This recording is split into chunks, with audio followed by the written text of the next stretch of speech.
Bueno, muy complacido primero que todo estar acá. Represento la Confederación de Cooperativas del Caribe, Centro y Suramérica, una organización que tiene su sede en Costa Rica y que bueno, nos ocupamos entre otras cosas de aportar al desarrollo de las organizaciones cooperativas, mutuales y otro tipo de organizaciones afines.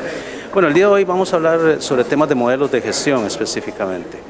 En nuestra región de influencia, pero también en muchos otros países en América Latina, se han presentado, cada vez más crece el tema del desarrollo de muchas de nuestras cooperativas, pero naturalmente necesitamos cada vez más claridad conceptual, doctrinal e ideológica para llevar a cabo nuestra práctica dentro de todo lo que hacemos, sin perder de vista la identidad del para qué, o sea, el para qué existen nuestras organizaciones. Entonces, en concreto, el día de hoy vamos a tratar de profundizar en la pertinencia y la importancia de nuestros emprendimientos, pero apegados a ciertos modelos de conocimiento y de gestión que nos permitan fortalecer nuestra propia identidad, para que estos emprendimientos sean duraderos en el tiempo. Muchas veces vemos esfuerzos de otras partes del mundo, reconocemos su bondad desde el punto de vista del negocio, pero no identificamos muchas veces cuáles son los elementos que hacen la calidad y la diferencia. Y muchos están en los elementos de los principios, de los valores, de la correspondencia entre lo que quiero ser y lo que hago. Y ahí me parece que hay elementos que hacen diferencia de manera significativa. Luis, consultarte acerca con el paso de los años, el conocimiento que tenés vos, si ha mejorado la situación o en qué lugar lo colocás hoy en día. Yo diría que es importante reconocer que el síndrome del mercado ha permeado prácticamente todos los diferentes espacios de la sociedad. Existe técnicamente algo que se denomina problema de agencia, y es la conflictividad de los intereses y principios sobre muchas iniciativas, tanto a nivel del Estado, el mercado y la sociedad en general. Yo diría que cada vez más la vorágine del mercado penetra en muchas realidades, incluidas algunas de nuestras organizaciones.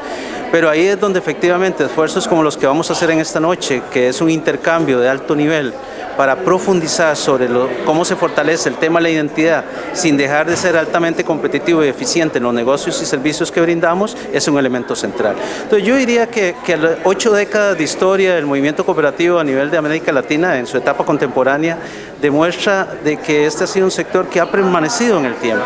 ¿Por qué? Porque es de los sectores más cercanos al desarrollo de la gente. Nace a partir no de una oportunidad de mercado, sino a partir de favorecer y atender necesidades de la gente. Y ahí es donde naturalmente tenemos un espacio muy potable por atender, pero repito, necesitamos fortalecer los cuadros directivos, los cuadros ejecutivos, técnicos y operativos, y ahí naturalmente la gestión del conocimiento con identidad es fundamental.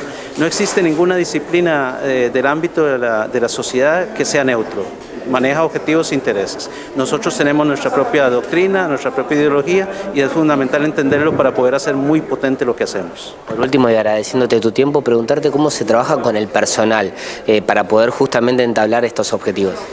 Bueno, en las organizaciones en general de economía social hay muchas partes interesadas. Por ejemplo, podríamos decir la parte de los delegados, en aquellas organizaciones que operan mediante delegados, las asambleas, los cuerpos directivos, etcétera.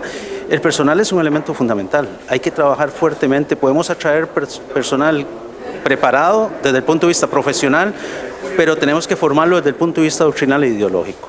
Y ahí es un trabajo que tenemos que entender. No necesariamente un excelente profesional en un campo especializado tiene las competencias desde el punto de vista de la parte humana, de sensibilidad para con los temas que tenemos que abordar.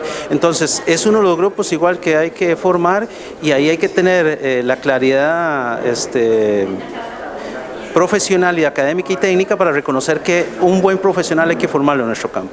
Hemos tenido una dicotomía ahí histórica de si formamos nuestra gente, la que ya está convencida y cree en esto, o en su efecto atraemos recursos del mercado. Yo parto que hay que hacer un equilibrio en las dos partes. Formar lo que ya tenemos, pero en algunos casos tenemos que reaccionar de forma muy rápida, y eso requiere de que atraigamos gente que se comprometa y se identifique con nuestra naturaleza. Y ahí es donde hay que hacer un trabajo muy fino desde la parte de la dirigencia política y la parte ejecutiva en esa dirección.